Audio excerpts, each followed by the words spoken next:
shihet aty është i vjetër, me lloç.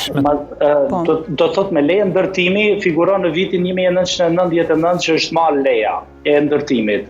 Materialet janë me ploqa azbesti, të cilat janë përveç se kancerogjene se edhe tymi i cili është thith nga ata të mbijetuarit, do të thotë janë në rrezik për jetë dhe me pasoja shumë të rënda shëndetësore.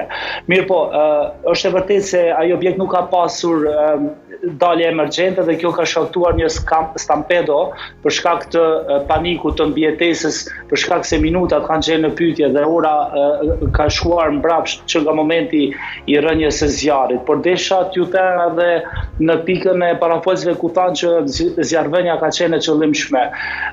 Nëse mund shikohet me një kokë më të ftohtë një mendim, mbas edhe mund thuhet ashtu mirë, po na mënyrë hipotetike thon diçka. Si kam ky gazetari? Adi nuk tham që ka qenë e qëllimshme. Na mënyrë hipotetike thash, por nëse ka qenë politika çfarë bën për më pushtet. Nëse na thujmë ka qenë e qëllimshme, atëherë na po japëm verdikt.